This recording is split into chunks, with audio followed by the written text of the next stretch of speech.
Pensa só na tarefa de um artista. Não de pintar um quadro, mas de pintar a história inteira de um povo, com todas as suas cores, suas dores, suas alegrias. Bom, esse foi o projeto de vida de Cândido Portinari. E essa é a grande pergunta, né? A questão que pulsa no coração da obra de Portinari. Ele viveu e pintou no meio de um cabo de guerra de emoções, e é justamente essa dualidade que a gente vai explorar agora. Primeiro vamos falar do paradoxo do homem. Sabe aquela imagem do artista boêmio, meio largado? Então, pode esquecer. Portinari era um verdadeiro operário da pintura, com uma disciplina que era de ferro. E aí o paradoxo na arte dele. De um lado, a gente vê uma denúncia social brutal, pesada. E do outro, a delicadeza pura das memórias de infância, pintadas com as cores da saudade. Ok, então vamos mergulhar nisso. Como é que essas contradições todas conviviam na mesma pessoa, no mesmo artista? E olha que interessante, isso quebra totalmente o estereótipo do artista, né? Portinari não ficava esperando a inspiração chegar. Ele levantava, vestia o terno de linho e ia para o cavalete, como um trabalhador mesmo. O filho dele uma vez perguntou para a mãe se o pai não trabalhava, porque ele ficava aí pintando o dia inteiro. E essa rotina incansável deu resultado, mais de 5.000 obras.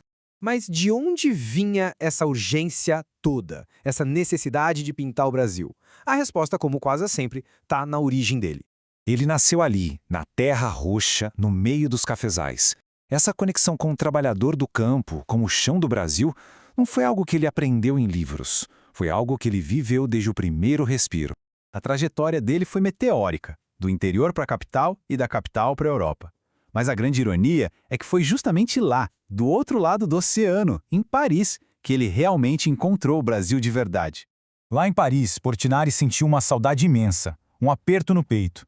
Foi aí que a imagem de um tal Palaninho, um morador simples e doente da cidade dele, veio com tudo na sua mente. E ele percebeu, não queria pintar castelo europeu. A missão dele era voltar e pintar o povo brasileiro, do jeitinho que ele era. E como é que ele cumpriu essa missão? Bom, ele fez isso pintando o corpo do Brasil, um corpo de muito trabalho e muitas vezes de muita dor. Isso aqui virou a assinatura dele. Em obras como O Lavrador de Café e Mestiço, os membros são gigantes, totalmente desproporcionais. Mas isso, claro, não era um erro. Era uma declaração. A origem dessa ideia estava na memória dele.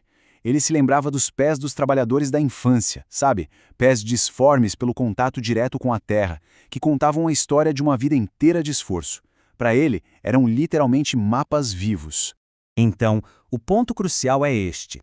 Ao exagerar os pés e as mãos, Portinari não estava pintando vítimas. Ele estava construindo monumentos. Ele estava dando uma força quase épica, uma dignidade imensa para aquelas figuras. Só que essa força monumental do trabalhador convivia lado a lado com a dor igualmente monumental. E o Portinari fez questão de não fugir disso, de mostrar essa dor com a mesma intensidade. A série Os Retirantes é talvez a denúncia mais forte dele. Aqui não tem heroísmo, não tem nada disso. É só a realidade nua e crua. Crianças com barrigas inchadas de fome, a terra seca, rachada e os urubus no céu, um símbolo da morte que estava sempre por perto. Era a arte dele servindo como um grito contra a injustiça.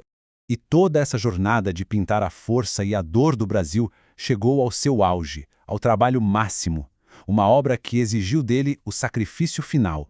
280 metros quadrados. Essa é a área total dos painéis Guerra e Paz, um presente do Brasil para a sede da ONU em Nova York. Para a gente ter uma ideia, isso é maior que o afresco do Juízo Final do Michelangelo lá na Capela Sistina. É uma obra gigantesca para uma mensagem universal.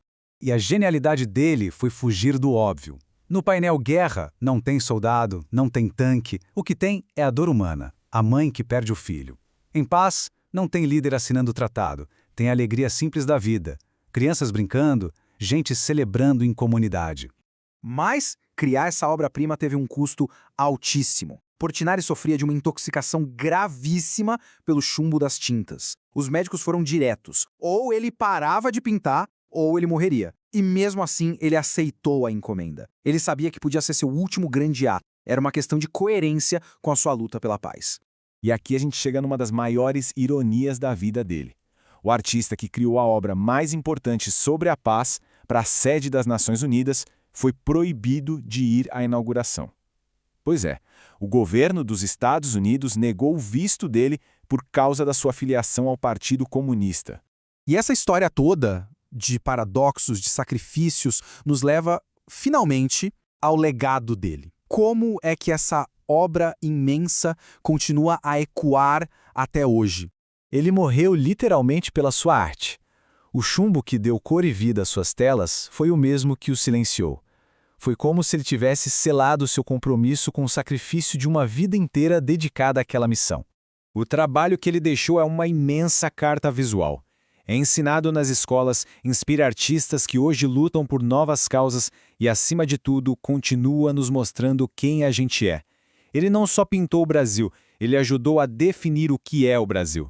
E essa, talvez, seja a reflexão final. As questões que ele pintou há mais de 70 anos, a desigualdade, a fome, a luta pela terra, elas continuam a nos desafiar. A carta foi entregue, a leitura, pelo visto, ainda está em andamento.